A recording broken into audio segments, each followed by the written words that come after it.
Lamine Yamal est de retour aux entraînements, la famille. Lamine Yamal est de retour à Barcelone. Pedri, Ferran Torres sont de retour pour commencer les entraînements. La pré-saison est déjà en train de se terminer. Après la pré-saison, le championnat va commencer notamment avec un premier gros texte pour le Barça face à Valence. Les gars, il va falloir être prêts. Dans tous les cas, la famille, bienvenue dans cette nouvelle vidéo. Moi, c'est Getaidi. Pour ceux qui me découvrent, si tu ne me connais pas encore, frérot, c'est simple. Abonne-toi à la chaîne s'il te plaît, like la vidéo. Ça va un très bon signal à l'algorithme YouTube quand tu le fait. Dans cette vidéo, nous allons revenir rapidement sur le retour de Yamal, Ferran et Pedri du côté de Barcelone. Ensuite, nous allons essayer de voir ce qu'il en est de Pau Victor, le nouveau attaquant barcelonais qui est quand même en train de faire très bonne pré-saison. Du cas Victor, ok, qu'on ne sait même plus quoi dire de lui. On va également un peu revenir sur Nico Williams parce qu'il y a toujours des rumeurs qui continuent de l'envoyer du côté de Barcelone, bien que pour moi, je pense que ça reste difficile. Lamine Yamal, comme vous voyez dans cette image, a été aperçu du côté de Barcelone. Là, actuellement, ils sont de retour pour la visite médicale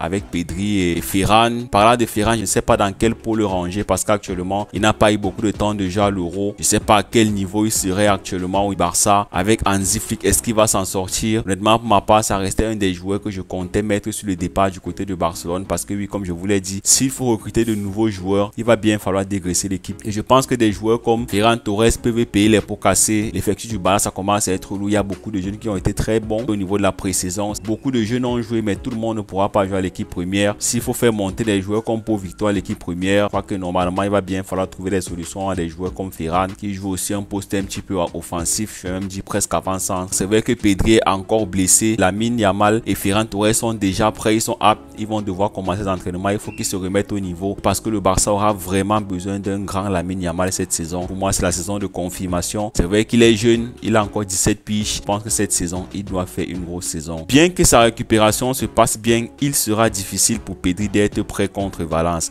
Lamine et Ferran commenceront à travailler pour être prêts pour le premier match du championnat. Lamine Yamal et Ferran Torres, eux, ils sont aptes. Le cas de Pedri, ça reste encore difficile. Vraiment, les gars, honnêtement, ça fait vraiment mal. C'est dommage quand tu vois à quel point ce joueur est très important pour Barcelone et le voir autant avoir des chutes, des blessures. Je ne sais pas si sur Hansi Flick, il aura beaucoup de temps de jeu qui met beaucoup plus l'accent sur l'intensité. Et quand tu vois à quel point Pedri n'est pas très en jambes actuellement, ça serait très compliqué pour lui de s'imposer. On voit qu'actuellement, le Barça est en train de tout faire pour ne pas faire les mêmes erreurs qu'ils ont fait avec Pedri. Avec Lamine Yamal, on a vu Pedri avait enchaîné Coupe d'Europe, Jeux Olympiques. C'était énorme. Pedri avait joué trop de matchs en une année. C'est normal qu'il paye cash et vous voyez jusqu'à présent, il n'arrive pas à s'en remettre. En parlant de ça, je vais faire une petite parenthèse sur Fermín López que je trouve que ça a été bien géré du côté de Barcelone. Il n'a pas joué l'Euro avec l'Espagne, on l'a préservé. Il a plutôt joué les Jeux Olympiques. Il n'a pas chômé, il s'est mis en jambe. Il est en train de faire de très bons Jeux Olympiques. Il est en train de prouver avec l'Espagne qu'il est un bon joueur du Barça et qu'on va devoir compter sur la saison prochaine. Big up là-bas, frérot. Brian Zaragoza est une option bon marché pour le Barça. Le Bayern a décidé de le prêter. Pour le Barça, la priorité est Nico Williams, mais si l'accord ne se concrétise pas, le club cherchera un autre ailier avec Brian sur la liste. Vous voyez, le Barça commence déjà à se pencher sur d'autres options parce que comme je vous l'ai dit, le poste actuellement qui est vraiment crucial pour le FC Barcelone, c'est le poste d'ailier. Il va falloir que le Barça trouve rapidement un ailier, les gars. Si on ne peut pas faire venir Nico Williams, pourquoi pas? Ça reste une bonne option. De toute façon, sur ce poste, il n'y a vraiment pas un joueur compétitif du côté de Barcelone. Pourquoi pas lui donner une petite chance en prêt? On a vu Hansi Flick dévoiler des joueurs comme des Gnabry qui ont été très intéressants. Pourquoi pas des joueurs comme Brian Zaragoza qui peut être aussi une bonne option pour le Barça au cas où le Barça ne parvient pas à faire venir Nico Williams. C'est une bonne chose parce que jusqu'à présent, aucun joueur n'est encore venu pour le mercato. Nico Williams, ça reste compliqué d'aller le chercher. Daniel Olmo, ça reste compliqué d'aller le chercher. Les amis, revenons maintenant sur le cas Victor Roque. Victor Roque est déterminé à continuer au Barça et à impressionner Hansi Flick. Le club a plusieurs offres de prêt de clubs européens et avec l'arrivée possible de Nico Williams, Daniel Olmo ainsi que l'émergence de Pau Victor, sa continuation est difficile. Ouais, comme je vous l'ai dit, ça reste compliqué pour Victor Roque. Apparemment, il a en train de faire de très bonnes choses cette pré-saison, bien qu'honnêtement, les deux matchs que j'ai vus de sa part, c'était assez mitigé. C'était pas un grand Victor Roque, c'était pas un Victor Roque qui pourra vraiment nous impressionner cette saison. Je sais pas pour vous, mais je pense que pour le Barça, il n'a vraiment pas le niveau nécessaire actuellement. Il n'est pas prêt. Je crois que le Barça devait penser à le prêter pour une saison qui puisse engranger du temps de jeu parce que s'il reste à Barcelone, croyez-moi, il n'aura pas de temps de jeu. Je sais pas pourquoi il est motivé tant à rester du côté du Barça. Après tout, ça reste normal. C'est un grand club, c'est un club de prestige. Tout le monde aimerait bien porter le maillot du Barça, mais je pense que pour lui, s'il essaie d'être objectif, doit se dire, je dois aller dans un club où je vais gagner du temps de jeu, peut-être revenir à Barcelone plus fort avec les joueurs qui sont en train d'éclore, comme par exemple Pau Victor qui est en train de produire du très bon jeu. Honnêtement, comparé à Victor, ok, c'est le jour et la nuit actuellement, parce parce que oui, c'est vrai, Victor Roque reste un grand joueur. Il a prouvé du côté du Brésil. Mais actuellement, ce que Paul Victor est en train de proposer en pré-saison, c'est largement un cran au-dessus de Victor Roque. Dans tous les cas, la famille, il va bien falloir que Victor Roque se remette en question. Bon, on essaye de voir ce que ça va donner après. Mais pour ma part, je pense qu'il devrait être ouvert à un départ. Victor Roque a une fois de plus rejeté une nouvelle approche d'Al Hilal au cours des derniers 24-48 heures. Après le refus de la proposition initiale, Victor a de nouveau dit non. Alors, vous voyez, Victor Roque, il ne veut pas jouer en Arabie Saoudite. Moi, je peux le comprendre. Tu viens d'arriver en Europe,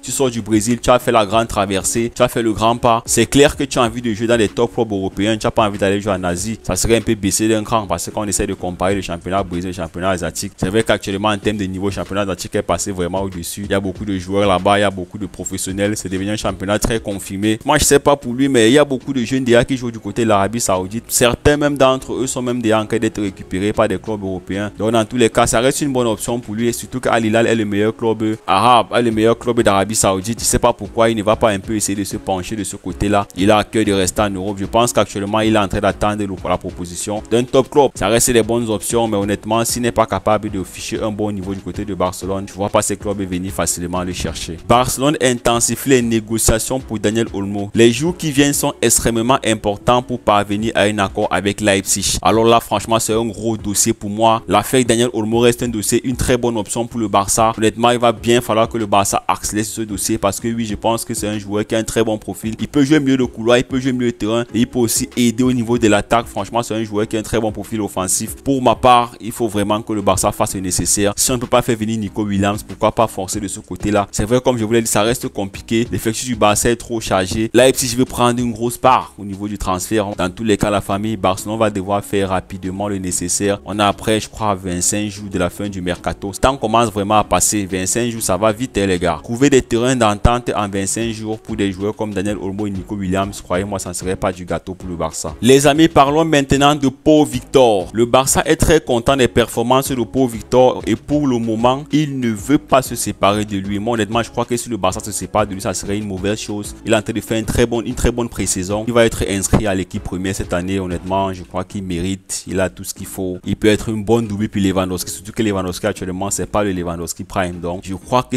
vraiment c'est une bonne option pour l'attaque du Barça actuellement. Surtout qu'il n'y a pas des joueurs sur le marché qui sont disponibles. Il n'y a pas des top players en fait qui sont disponibles au niveau de l'attaque. C'est pas évident d'aller chercher en avance que de nos jours. Au niveau de l'attaque dans des clubs actuellement, ça devient compliqué. Et voir pour Victor faire une très bonne pré-saison comme ça ne peut être que prometteur. Encore qu'il a marqué devant des défenseurs comme Militao, c'est pas à négliger. C'est vrai, le Real n'avait pas l'équipe type, mais on va pas se mentir avec quand même Militao derrière. Ça reste quand même un top défenseur. Et voir pour Victor marquer un doublé devant eux et avec Courtois goal s'il vous plaît, marquer 2 buts à Courtois, c'est déjà exceptionnel. Vous savez, Courtois c'est pas un gardien à prendre à la légère, c'est un gardien très confirmé. Il est très efficace. C'est pas évident pour un attaquant de lui marquer des buts. Dans tous les cas, moi je vais le suivre de près. Ça reste un joueur qui m'intéresse, qui me plaît. J'aime ce qu'il propose et je pense que il va peut-être, pourquoi pas, faire une petite saison quand même acceptable avec pourquoi pas 10 buts, 15 buts, pourquoi pas, on ne sait jamais. Le Barça veut que Pau Victor soit un joueur de l'équipe première, comme je l'ai dit. Moi honnêtement, il n'y a rien à dire là-dessus, hein. C'est normal, il a fait une bonne pré-saison. Il fait partie de ceux qui ont montré un beau visage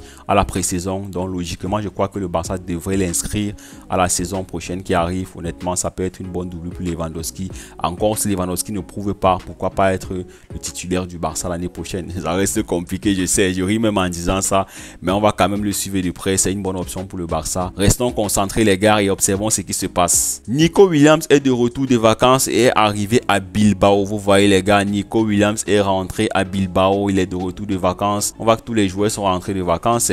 Tout le monde est en train de se préparer pour la pré-saison qui arrive là. Nico Williams également est retourné à Bilbao. Les gars, mais qu'est-ce que vous voulez? C'est son club actuellement. On n'a pas encore payé. Et je ne vois même pas le Barça réussir à les payer actuellement parce que la situation économique du club ne nous permet pas. Il y a des indésirables qui sont encore là plein. Il reste 27 jours avant la fin du mercato. On n'est pas capable de dégraisser les indésirables. Comment faire venir Nico Williams? Dans tous les cas, il est de retour aux entraînements du côté de Bilbao. Voilà la famille, merci d'avoir regardé cette vidéo jusqu'à la fin. Je ne vais pas être assez long. D'ici là, abonnez-vous à la chaîne, likez, commentez, partagez. On se donne rendez-vous pour une prochaine vidéo très bientôt. Profitez des vôtres. Les gars, lâchez un max de pouces bleus s'il vous plaît. Ça va un très bon signal à l'algorithme YouTube.